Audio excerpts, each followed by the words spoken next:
1 Samuel, chapitre 21.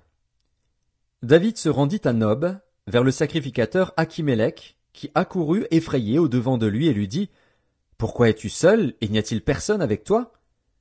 David répondit au sacrificateur Achimélec, « Le roi m'a donné un ordre et m'a dit, « Que personne ne sache rien de l'affaire pour laquelle je t'envoie et de l'ordre que je t'ai donné.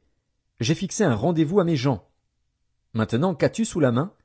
Donne-moi 5 pains, ou ce qui se trouvera. » Le sacrificateur répondit à David, « Je n'ai pas de pain ordinaire sous la main, mais il y a du pain consacré. Si du moins tes gens se sont abstenus de femmes. » David répondit au sacrificateur, « Nous nous sommes abstenus de femmes depuis 3 jours que je suis parti, et tous mes gens sont purs.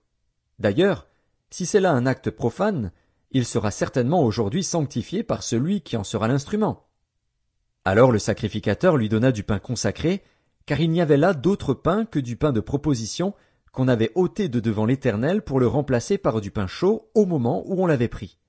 Là, ce même jour, un homme d'entre les serviteurs de Saül se trouvait enfermé devant l'Éternel. C'était un Édomite, nommé Doeg, chef des bergers de Saül. David dit à Achimélec, « N'as-tu pas sous la main une lance ou une épée? Car je n'ai pris avec moi ni mon épée ni mes armes, parce que l'ordre du roi était pressant. » Le sacrificateur répondit, « Voici l'épée de Goliath, le Philistin, que tu as tué dans la vallée des Térébintes. Elle est enveloppée dans un drap, derrière l'éphod.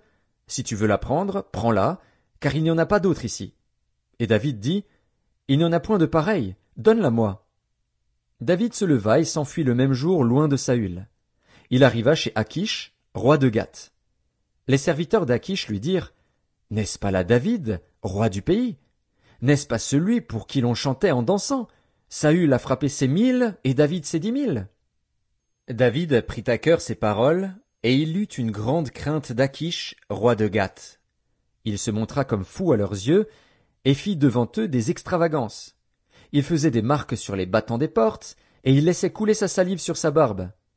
Achish dit à ses serviteurs, « Vous voyez bien que cet homme a perdu la raison. Pourquoi me l'amenez-vous? Est-ce que je manque de fou pour que vous m'ameniez celui-ci et me rendiez témoin de ses extravagances? Faut-il qu'il entre dans ma maison? »